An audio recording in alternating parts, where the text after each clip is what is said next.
¿qué tal? Saludos. El Sahel, zona vital y de gran interés para el imperialismo en la actualidad e imprescindible por sus recursos. Hoy por hoy ha tenido un gran impacto de los procesos emancipatorios del continente africano. Vamos a analizar el escenario. Así iniciamos el mapa. Bienvenidos.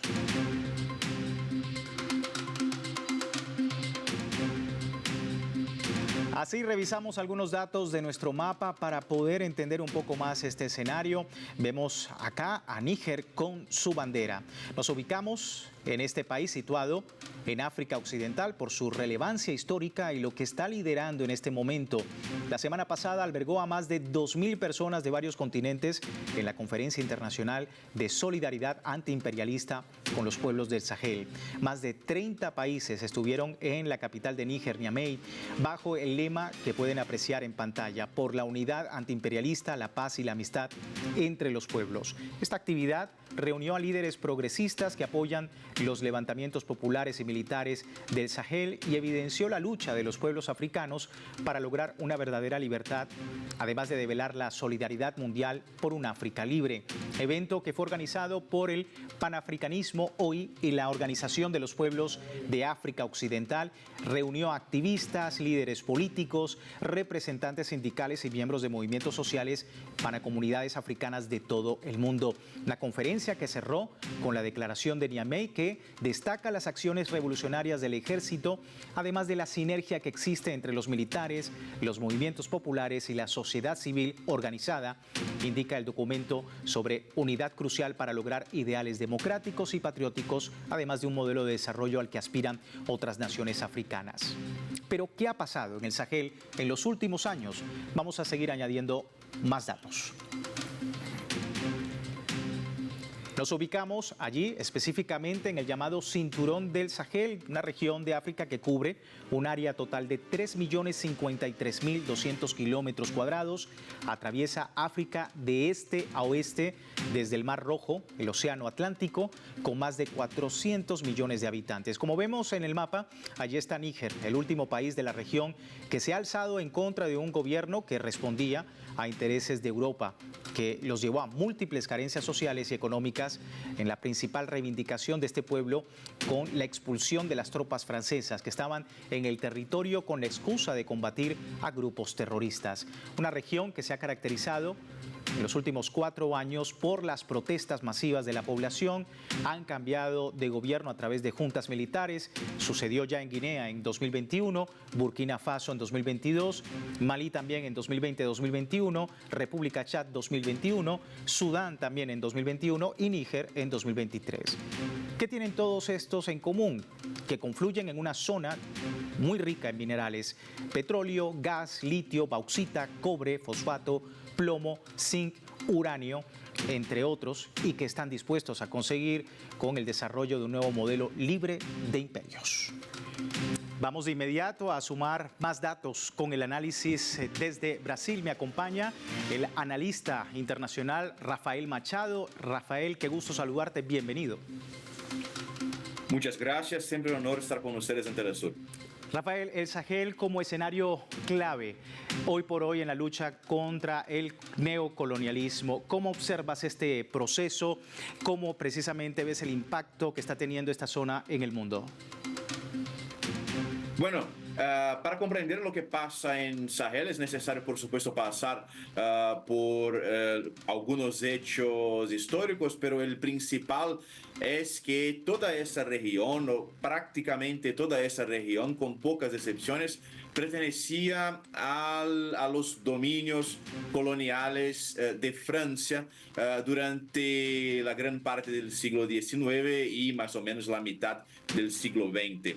Mismo después que empezó el proceso de descolonización después de la Segunda Guerra Mundial, Francia cambió su control directo sobre esos territorios por un control indirecto. Sí, construyó una especie de estructura llamada la France-Afrique, sí, la Francia-África, sí, para designar el conjunto de los países de África que tenían ese vínculo con Francia. Pero bueno, no era simplemente algún tipo de estructura de diálogo o algo semejante a la Commonwealth de los países anglosajones o como, por ejemplo, las relaciones equilibradas que hay entre los países de lengua portuguesa, por ejemplo, entre Brasil y Angola, Brasil y Portugal, etc. No, la France-África es un proyecto que da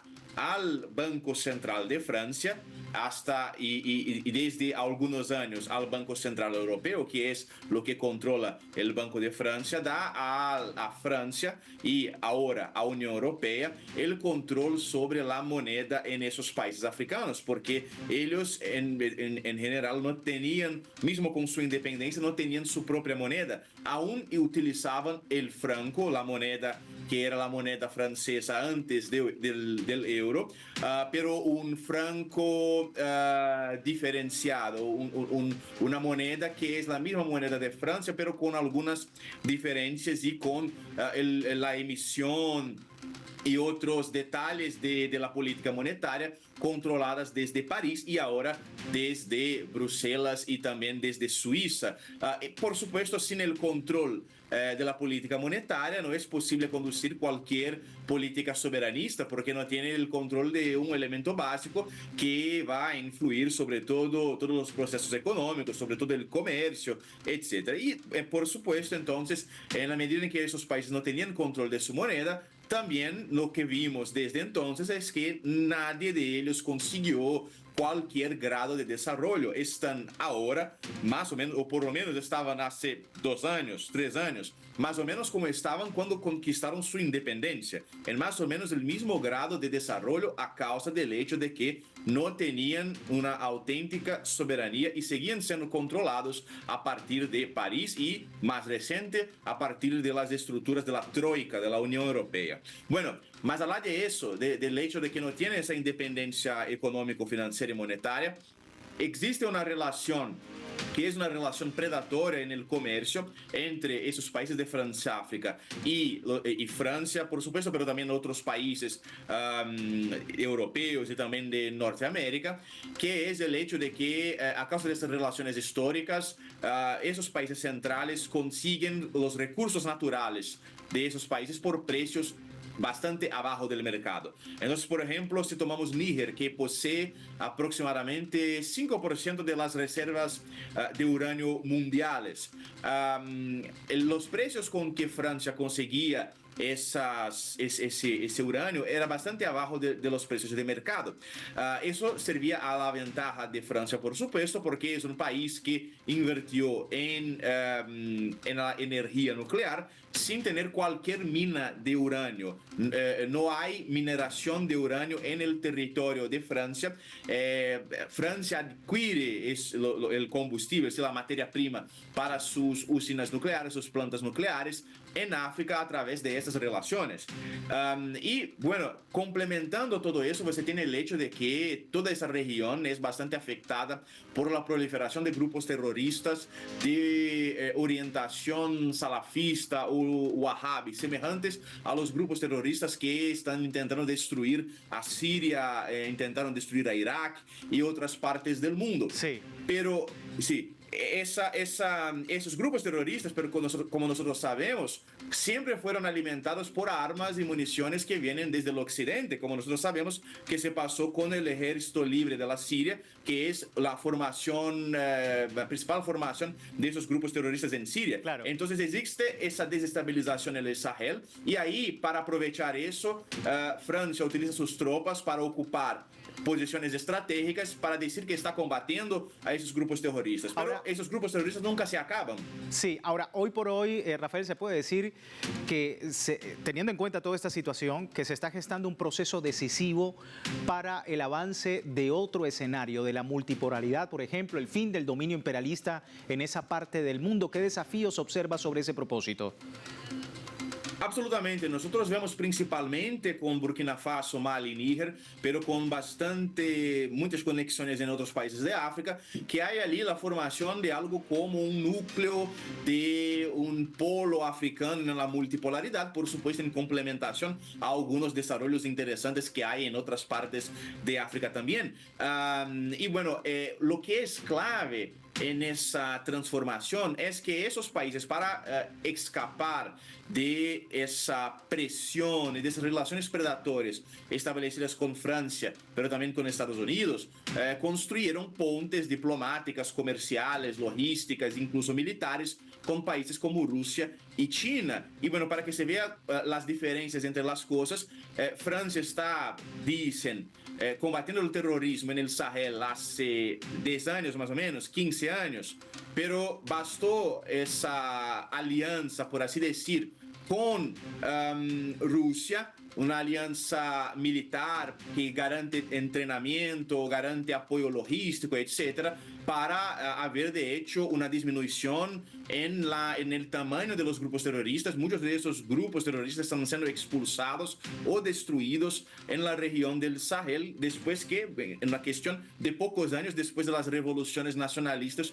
en esos países, para que se vean lo que ponía Francia es básicamente una mentira, ¿sí? Que permitía simplemente la continuación de la ocupación militar de esas regiones para garantizar la extracción de los recursos naturales. Ahora, esa es una frente de una guerra global, de un enfrentamiento mundial entre unipolaridad y las fuerzas que desean la multipolaridad, y intentar mantener el control de esa región es bastante importante para el occidente atlantista, porque desde la perspectiva de la geopolítica clásica, el control sobre el norte de África, el Medio Oriente, todo eso contribuye para imponer un cerco a Rusia, al llamado Heartland, lo que es un elemento fundamental en la geopolítica clásica, incluso como actualizada, por ejemplo, por el geopolitólogo Zbigniew Brzezinski, por ejemplo. Claro, obviamente un escenario bastante complejo y que, por supuesto, como tú decías, el tema de los recursos naturales siempre presente en esa región africana. Muchísimas gracias por tu tiempo, Rafael, con nosotros y la audiencia latinoamericana. Muchas gracias, hasta luego. Ahí teníamos Rafael Machado. Y bueno, a través de un portal web, un artículo de opinión titula lo siguiente, efectivamente, con la escala precisamente que estamos presentando este artículo de opinión. Veamos.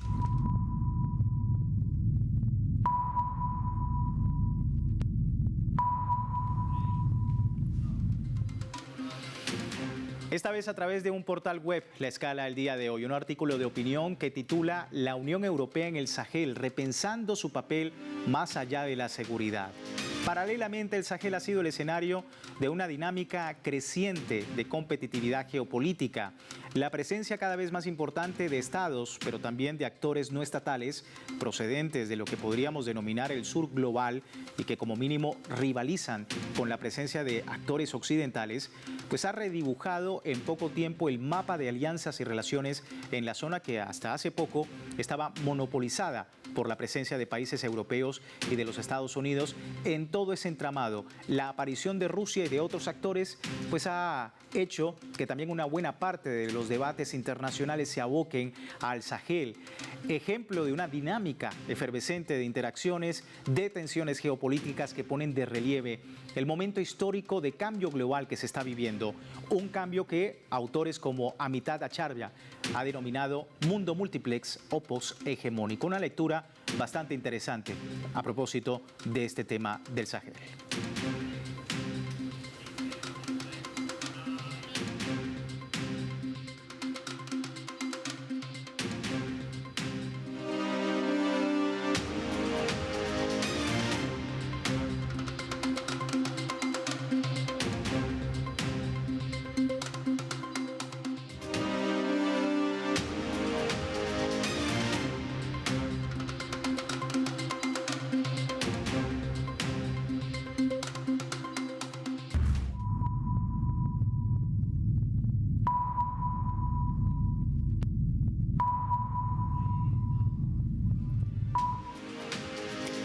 Gracias por seguirnos en el mapa. Hoy hablamos del Sahel y la lucha anticolonialista, pero sumamos otro dato a través de esta fotografía.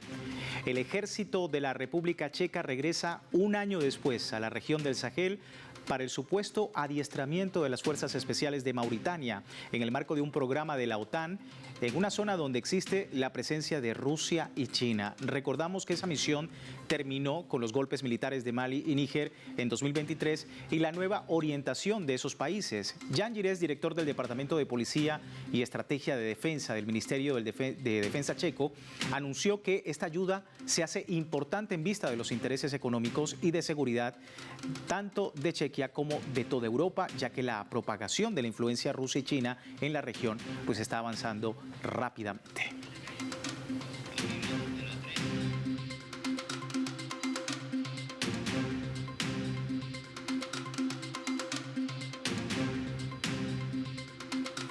Bueno, y continuamos el análisis. Nos acompaña desde Argentina el periodista Kevin Brian. Muchísimas gracias, Kevin, por tu tiempo con nosotros. Bienvenido.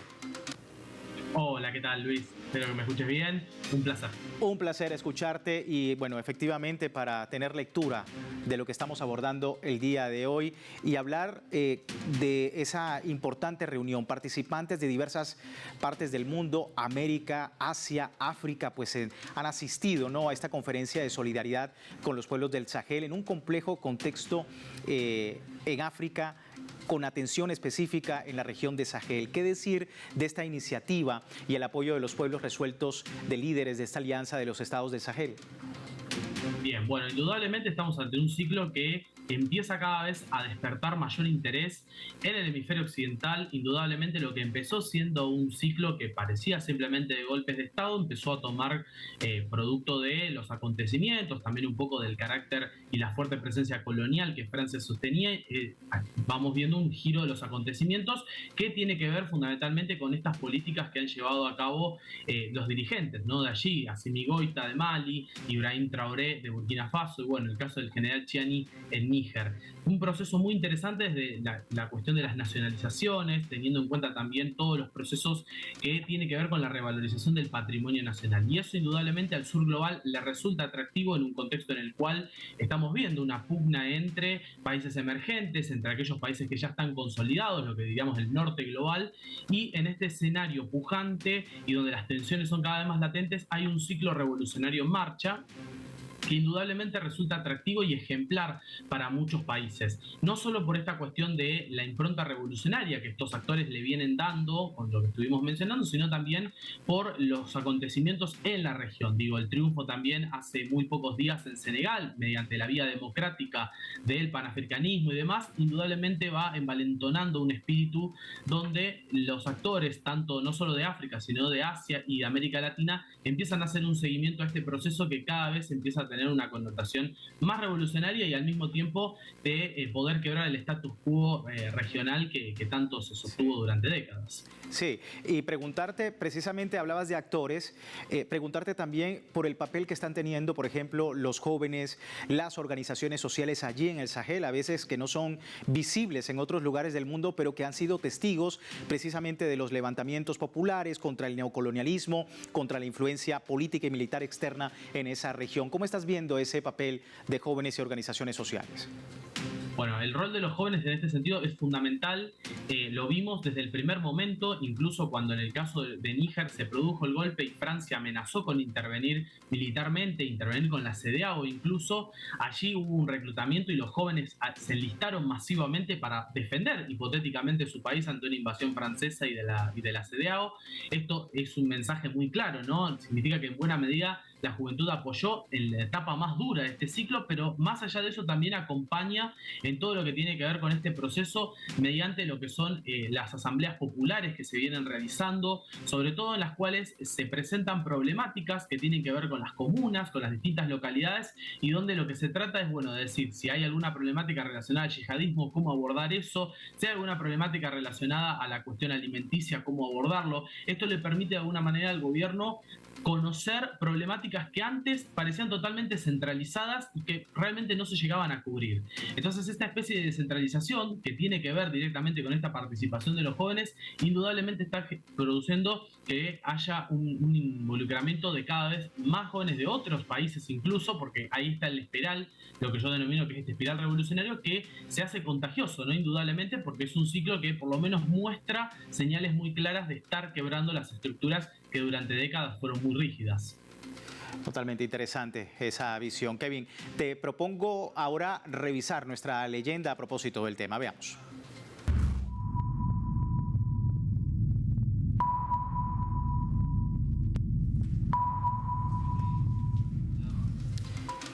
Bueno, ante un auditorio en el Centro de Conferencias Internacional en Níger en apoyo a la lucha antiimperialista de los pueblos de Sahel, Nojinum enfatizó la importancia de los levantamientos patrióticos en su discurso de apertura de la conferencia.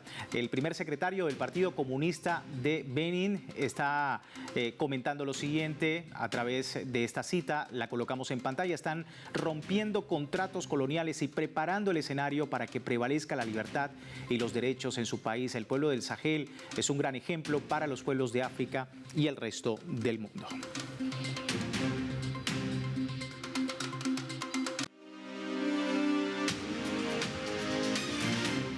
Bueno, ahí teníamos la leyenda el día de hoy. Bueno, preguntarte, Kevin, más allá de África, el papel del sur global en estos objetivos, por ejemplo, el grupo BRICS está demostrando interés precisamente por ampliar su influencia en el continente con tratados económicos. Rusia también, en términos económicos, de seguridad alimentaria y acuerdos militares, pues también ha tenido una influencia bastante importante en esa región. ¿Cómo estás viendo todo este escenario del sur global y, por supuesto, BRICS y Rusia?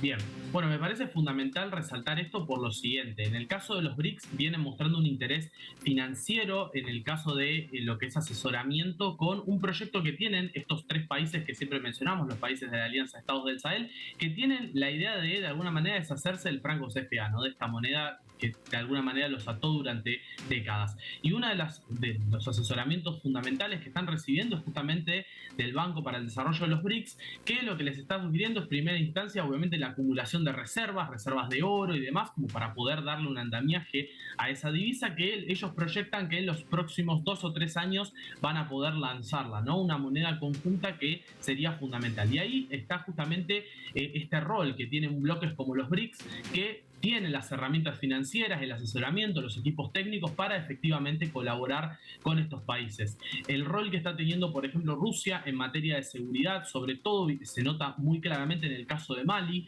pero también hay otros países que están aportando. Me refiero en el caso de China, que también está haciendo su aporte con suministros militares a Burkina Faso. Tenemos el caso de Níger, que está estrechando su cooperación con Turquía. Estamos viendo un escenario donde, a diferencia de lo que ocurrió anteriormente, que todo era un monopolio de Francia y era muy difícil poder salir de eso, hoy, más allá de que pueda haber mayor incidencia de algún actor o de otro, efectivamente vamos hacia una diversificación que también se manifiesta en el plano económico, ¿no? Una mayor participación de países como India, el propio Arabia Saudita, Irán también, ¿no? Un escenario donde efectivamente hay una diversificación y el sur global está ganando terreno dentro de lo que es una región históricamente muy olvidada y relegada como el Sahel, ¿no? Que si miramos una tabla de índice de desarrollo humano, parte de los países menos desarrollados en líneas generales, pero que muchas veces tenía mucho que ver con estas prácticas neocolonialistas que hoy parecen empezar a intentar revertirse, ¿no? Y todo tiene mucho que ver con este proceso del sur global,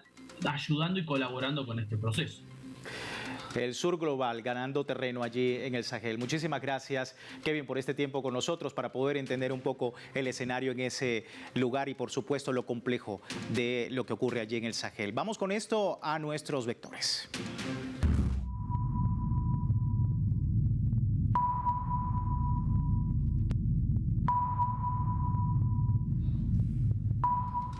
Y nuestro radar en el mapa hoy nos refleja las 3 claves sobre este tema que hemos abordado. En primer lugar, Sahel. marcada por dificultades sociales y económicas. Esta vasta región que abarca 5 países entre el desierto del Sahara y el norte del continente africano ha sido testigo de una ola de levantamientos populares contra el neocolonialismo y la influencia política y militar externa, pero también de la solidaridad de la comunidad internacional y el apoyo de un proceso emancipatorio. También la lucha anticolonialista. Níger y su histórica Conferencia Internacional por la Unidad Antiimperialista, la Paz y la Amistad entre los Pueblos evidencia un paso más para ampliar ese apoyo de los pueblos del Sahel a los procesos de recuperación de la soberanía política y económica sobre sus territorios y recursos naturales. Y 3, alianzas estratégicas. Se destaca la formación de la Alianza de Estados del Sahel por parte de estos países, un movimiento que revitaliza el legado de los líderes panafricanos y representa un paso concreto hacia una verdadera unidad panafricana. Aún más allá de esto, 30 países africanos ya tienen acuerdos de autodefensa con Rusia y múltiples tratados económicos con los BRICS, avanzando hacia un mundo más justo y multipolar. Con esto finalizamos. Soy Luis Francisco Blandón. Gracias por seguirnos.